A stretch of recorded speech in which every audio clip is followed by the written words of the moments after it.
Hello friends, Lakshmi কিচেনে সবাইকে welcome জানাই। আজ আমি তোমাদের সঙ্গে দই পরোটা রেসিপি শেয়ার করব।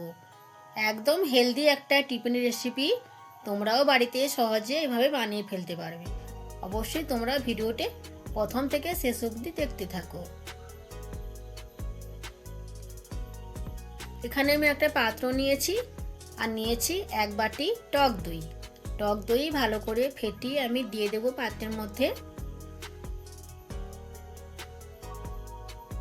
এরপর দিয়ে দেবো চিনি, যেহেতু টক দই ব্যবহার করছি তার জন্য এখানে আমি চিনি দিয়েছি। এরপর দেব এই কাঁচের বাটি 2 বাটি মতো ময়দা, আর দেব সামান্য পরিমাণে লবণ, আর দেব সাদা তেল।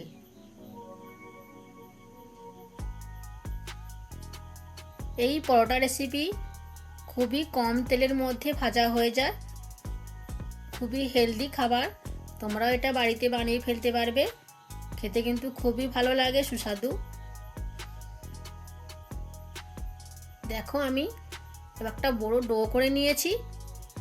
এরপর আমি 10 মিনিটের মতো আমি ঢাকনা দিয়ে ঢেকে রেখেছিলাম। 10 মিনিট পর আবার আমি কিছুটা ময়দা ছড়িয়ে দিয়ে একটু দেবে নিয়েছি ভালো করে। এরপর আমি বড় বড় করে লেচি কেটে নিয়েছি। লেচিগুলো হাতের তালুতে দিয়ে একটু ভালো করে মসৃণ করে গোল গোল করে নেব। এরপর আমি বেলে নেব। চাকতির মধ্যে ময়দা ছড়িয়ে দিয়েছি, দিয়ে আমি বেলে নিচ্ছি। দেখে নাও কিভাবে বেলে নিচ্ছি। তোমরা অবশ্যই বাড়িতে বানিও। আর আমার ভিডিওটি যদি ভালো লাগে একটা লাইক আর আমার চ্যানেলটিকে সাবস্ক্রাইব করে দিও, যাতে আমার সমস্ত নোটিফিকেশন তোমাদের কাছে আগে পৌঁছে যায়। এরপর দেখো বেলে নেওয়ার পর আমি রোল রোল করে নিয়েছি। রোল করে নেওয়ার পর আবার আমি গোল করে নিয়েছি, দিয়ে আবার আমি বেলে নেব, গোল গোল করে বেলে নেব। এখানে আমি গোল গোল করে বেলে নিচ্ছি, তোমরা চাইলে 3 কোনা 4 কোনা যেমন খুশি তোমরা বেলে নিতে পারো। এরপর আমি এই পরোটাগুলোর মধ্যে একটু তেল মাখিয়ে নেব।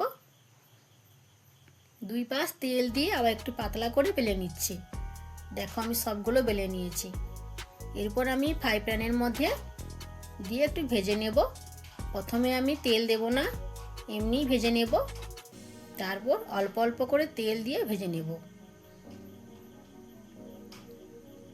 2 পাশ হয়ে গেছে। একদম কম তেল, একদম হেলদি একটা খাবার। তোমরা বাচ্চাদের জন্য বা নিজেদের জন্য বানিয়ে ফেলতে পারো। সকালের টিফিন বা সন্ধ্যার টিফিন বানিয়ে ফেলতে পারো, খেতে কিন্তু খুবই ভালো লাগে। তোমরা আমাকে কমেন্ট করে জানিও কেমন হয়েছে এই রেসিপি। আর অবশ্যই চ্যানেলটি সাবস্ক্রাইব করে দিও। আরও নতুন নতুন অনেক ভিডিও আসবে, তোমরা প্রথমেই দেখতে পাবে।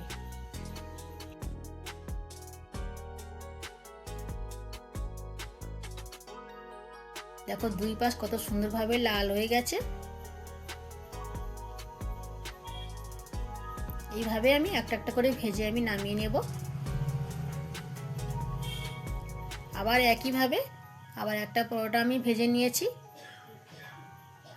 একদম আমি কম তেলেই ভেজে নিচ্ছি পরোটাগুলো। দেখো কত সুন্দর হয়েছে আর কতটা নরম হয় খেতে। তোমরা অবশ্যই বাড়িতে বানাও। আজকের এই পর্যন্ত, সবাইকে নমস্কার।